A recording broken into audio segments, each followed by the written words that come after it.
신입사원들이 하고 있는 일들 AI가 대체를 하게 되고 신입사원이 경력과 경험을 쌓을 기회조차 없어져 버리고 그럼 이 AI가 스스로 학습을 해. 특정한 분야만 잘하는 AI가 아니라 인간이 갖고 있는 모든 능력을 AI가 다 능가하고 이런 시대가 5년에서 10년 정도 걸린다고 합니다. 그런 시대가 왔을 때 학벌이 뭐가 중요하겠습니까? 내가 어느 대학을 가든 그런 거는 AI를 활용할 수 있지만 AI 시대 우리가 갖춰야 될 능력 중에 가장 중요한 한 가지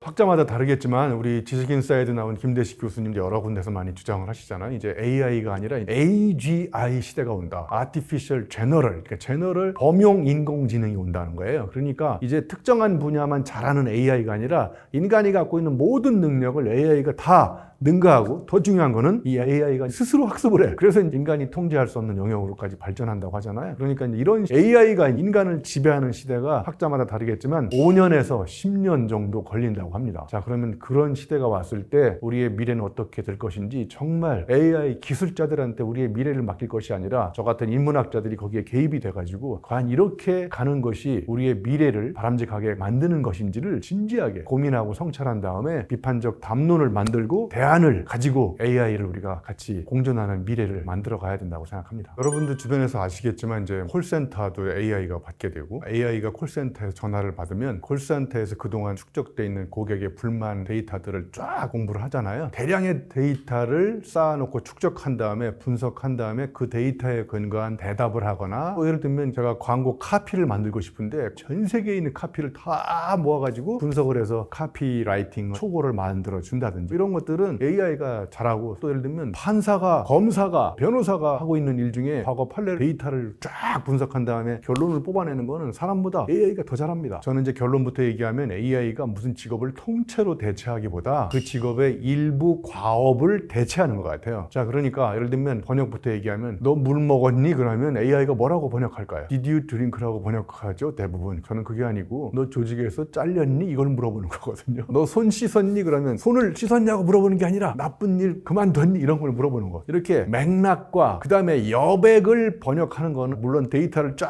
학습을 하면 할 수 있겠지만 그런 것들은 여전히 인간의 신비한 영역으로 남아있거든요. 자, 그러니까 여러분 AI 시대가 온다고 해서 와, 내 직업은 송두리째 대체하는 게 아니라 그 중에 반복, 그 다음에 데이터에 근거한 의사결정 이런 것들은 AI가 쉽게 빨리빨리 대체가 가능하지만 여전히 딜레마 상황에서 회색지대에서 의사결정을 하고 윤리적 판단을 하고 그 다음에 맥락에 따라서 의미가 바뀌고 이런 것들은 제가 보기에 앞으로 조금 더 시간이 걸리지 않을까 그런 생각을 해봤습니다. 정말 딜레마인 것 같아요. 왜냐하면 신입사원들이 하고 있는 일들 AI가 대체를 하게 되고 그리고 이제 경력 직원들은 나름대로 주어진 분야에서 의사결정을 하고 딜레마 상황에서 판단하고 결단을 내리고 이런 능력의 경험치들이 있잖아요. 근데 신입사원 뽑지 않으면 신입사원이 그런 경력과 경험을 쌓을 기회조차 없어져 버리고 그럼 장기적으로 봤을 때는 그런 경력자도 기존의 경력자가 다 죽어버리면 경력자가 생기지 않는 이런 딜레마잖아요. 저는 그럴 때일수록 신입사원도 뽑아서 그 친구들이 시행착오도 경험하고 AI하고 치고받고 싸우면서 파트너로 일하고 이런 경험을 자기 나름대로 경력을 쌓아야 후세들이 들어왔을 때 딜레마 상황에 빠졌을 때 그 친구들을 이렇게 코칭해주고 이럴 텐데 그런 코칭을 할 수 있는 경력자가 만약에 완전히 실종된다 그러면 정말 위기는 심각할 거라고 저는 생각합니다.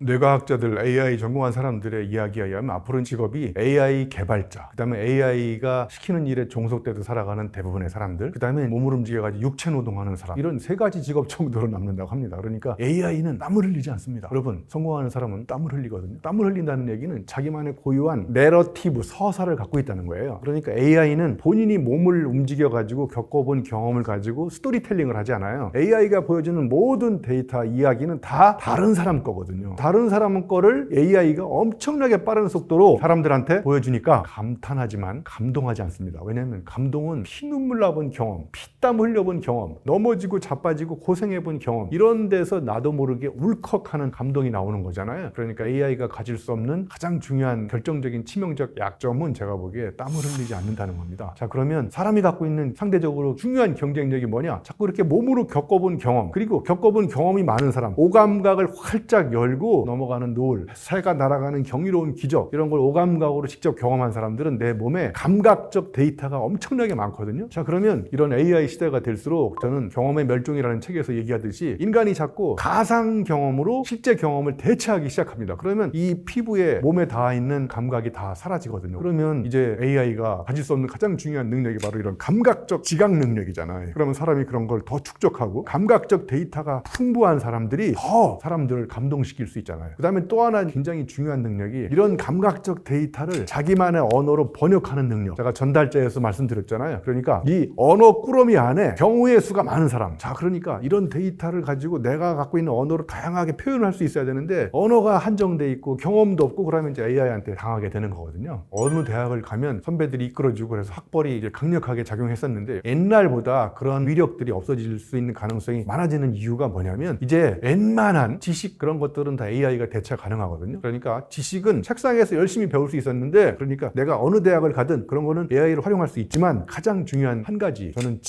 지혜는 뭐냐? 내 몸으로 겪어봐야만 알 수 있는 거거든요. 예를 들면 제가 사하라 사막 가서 6박 7일 동안 마라톤을 뛰다가 3일 만에 120km 지점에서 탈진 상태와 레이스를 포기하고 제가 세계적인 명언을 남기고 왔다고 여러 군데에서 얘기했잖아요. 그 명언이 뭐냐? 절대로 포기하지 마라를 절대로 쓰지 마라. 그러니까 내가 이 책상에서 배웠을 때는 절대로 포기하지 마라가 만고불변의 철칙이었어. 그런데 내가 한계에 도전해보는 몸으로 겪어본 경험을 해보니까 그 명언이 나를 죽일 수 있구나. 이걸 내가 언제 깨달았느냐? 대학에서 책상에서 배우지 않고 야전에서 현장에서 몸을 던져가지고 배운 거거든요. 이런 실천적 지혜, 몸으로 겪어보면 알 수 있는 책상에서 배웠던 것들이 잘못됐다는 것을 깨닫게 해주는 이런 거는 이제 대학에서 가르칠 수 없고 대학 바깥에서 여러분 스스로가 직접 도전해보고 경험해봐야 알 수 있는 거거든요. 이런 거는 저는 실천적 지혜라고 생각하고 이런 걸로 무장을 하면 학벌이 뭐가 중요하겠습니까? 학벌로 갖고 있는 모든 거의 많은 방대한 데이터들은 AI한테 맡기고 AI가 여러분한테 처방해 줄 수 없는 인생의 삶의 지혜, 처방전은 여러분이 몸으로 직접 겪어봐야만 알 수 있다고 생각합니다. 제가 한번 이런 비유를 들어볼게요. 여러분 의사하고 간호사 두 분 중에서 AI가 빨리 대체가 가능한 직업은 어느 직업일까요? 사람마다 보는 관점에 따라 다르겠지만 철저하게 제 개인적인 이야기를 하면 이거는 다 꾸며낸 이야기라는 거를 의사들이 알아두고 저한테 실화로 항의하지면 안 되고요. 제가 의사를 만나러 갔는데 고혈압 환자야. 그래서 의사를 2시간 기다렸는데 우리 의사분이 저를 얼굴을 보지도 않고 스크린을 본 다음에 교수님 140에 90이야 고혈압이네 약을 드셔야 되겠네. 2시간 기다렸는데 의사가 내 얼굴도 안 보고 스크린 데이터만 보고 처방을 해. 그러면 내 혈압이 확 올라가요. 나올 때 간호사가 싹 웃으면서 아우 교수님 140에 90 그까이 거 뭐 약 드시면 바로 떨어집니다. 그러면 간호사를 만났는데 혈압이 뚝 떨어져. 그러면 전문 용어로 이걸 질환과 질병의 차이라고 생각해요. 사람마다 이제 언어가 번역은 다르지만 예를 들면 이런 거야. 질환은 140에 90 숫자로 딱 처방돼 있는 객관적 그런 거를 질환이라고 그래요. 그러면 질병은 뭐냐면 고혈압 140에 90에 대한 심리적으로 느끼는 두려움이나 불안감이 똑같을까요? 고혈압 환자가 10명이면 다 다르거든요. 그러니까 앞에 있는 질환은 치료의 대상이에요. 영어로 큐어. 근데 뒤에 있는 질병, 심리적인 두려움이나 불안감은 심리적으로 케어의 대상인 거예요. 돌봄의 대상인 거예요. 그러니까 AI가 쉽게 대체할 수 있는 거는 치료는 빨리 할 수 있습니다. 데이터를 근거로. 근데 AI가 사람의 마음, 아픈 마음을 어루만져주면서 이렇게 케어링하고 보살피고 요즘에 사람들이 AI하고 심리 상담을 많이 하는데 정말 이거는 제가 보기에 저는 전문가는 아니지만 AI하고 상담을 하고 AI한테 물어보고 AI가 주는 답에 막 울고 저는 AI하고 상담하지 않고 정말 인간적 미가 따뜻한 심리 상담가와 그리고 나를 보고 이렇게 심리적으로 케어해주고 돌봐주는 간호사를 만나고 싶지 AI 간호사, AI 상담사를 만나고 싶지 않거든요. 그래서 우리가 5년 후, 10년 후에 뭘 준비해야 되느냐 이걸 연장선상에서 말씀드리면 사람이 사람을 만나서 사람의 마음을 어루만져주고 이런 것들은 제가 보기에 AI 시대가 와도 여전히 우리가 디지털 시대가 왔을 때 아날로그의 향수로 리트로 이런 현상이 생기듯이 저는 그런 거라고 생각하고 또 하나 AI 시대 우리가 또 갖춰야 될 중요한 능력 중에 하나는 저는 호기심을 가지고 자꾸 질문하는 능력이라고 생각해요. 여러분 AI는 24시간 365일 인간이 던진 질문에 대답하기 위해서 지금 5분 대기적으로 기다리고 있습니다. 인간은 질문하고 AI는 대답하거든요. 자 그러면 AI를 쩔쩔매게 하는 전대미문의 새로운 질문을 던지는 사람, 문제를 잘 내는 사람, 저는 이런 걸 전문용어로 문제아라고 생각합니다. 우리가 길러내야 될 미래의 인재는 문제아입니다. 여러분 질문을 잘하는 사람, 정답을 잘 찾는 사람 누가 이 시대를 이끌어가겠습니까? 정답을 잘 찾는 모범생은 인공지능이 다 대체하기 시작합니다. 그래서 AI가 쩔쩔매는 질문을 잘 던지는 이런 모험생, 문제아 여러분 주인이 질문을 합니까? 노예가 질문을 합니까? 우리는 노예 같은 인생을 살렸던 거야. 누가 던진 질문에 대해서 정답을 찾기 위해서 막 머리를 맞댔는데 이제 정답은 AI가 더 잘 찾아줘요. 그러니까 이제 여러분이 주인공으로서 인생의 주인으로 살아가는 방법은 내가 주도가 돼서 전대미문의 새로운 질문을 던져서 이 AI 시대를 우리가 어떻게 대처해야 될 것인지, 이런 색다른 질문 자체가 색다른 생각을 잉태하게 만들어주는 우리 모두가 질문술사가 돼야 된다고 생각합니다.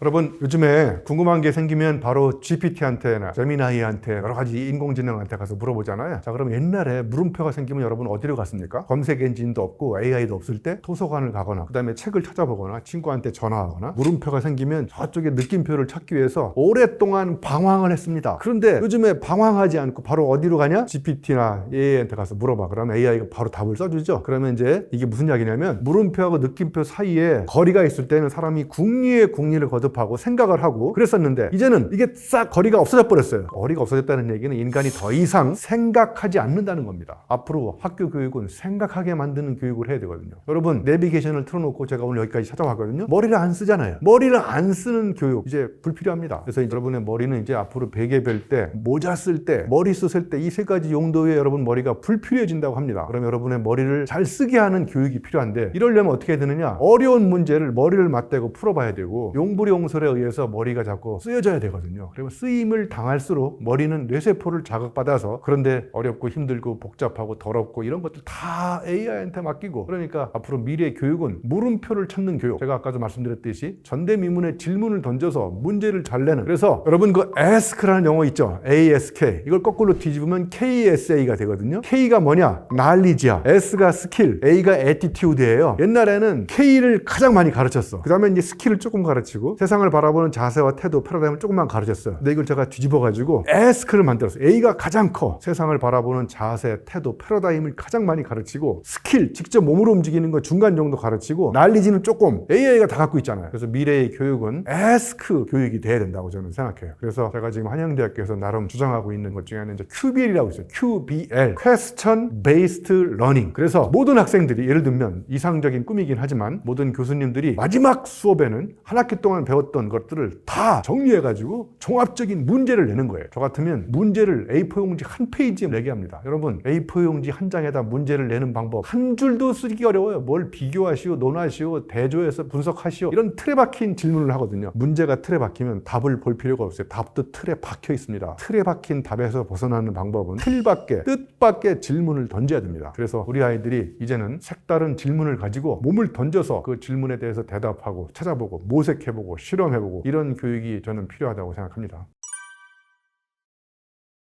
AI의 산업은 잘 아시겠지만 빅테크 몇 개의 기업들이 이끌어가고 있잖아요. 그리고 천문학적 어마어마한 상상을 초월하는 투자를 가지고, 그러니까 AI는 단순한 기술이나 기계가 아니라 거기에 투입돼서 복잡하게 얽혀있는 자본주의의 엄청난 네트워크로 만들어 나가고 있거든요. 이거를 한 사람이 이렇게 하지 말자, 그만하자 이렇게 하면 안 될 것 같거든요. 그러니까 그런 빅테크 기업들도 정말 비판적으로 자아각성을 한 다음에 우리가 이렇게 개발해서 만들어갈 미래가 과연 유토피아일지 디스토피아일지, 그리고 몇몇 사람들만 돈을 먹고 나머지 사람들은 다 우리 김대식 교수에 의하면 기본소득만 받고 먹고 사는 이런 사회가 정말 바람직한 사회일까를 AI 개발자들한테도 정말 스스로 가슴에 손을 얹고 생각해 봤을 때 이렇게 가는 것이 진정한 우리의 인류 미래를 바람직한 유토피아를 끌고 갈 것인지는 정말 진지하게 생각하고 고민하고 성찰해 봐야 될 시점이라고 생각합니다. 그렇지 않으면 정말 이제 AI가 거꾸로 인간을 지배하고 종속하는 그런 디스토피아가 한순간에 인류 멸망을 부추길지도 모르는, 저도 사실은 미래를 단언할 수는 없지만 그렇게 갈 가능성도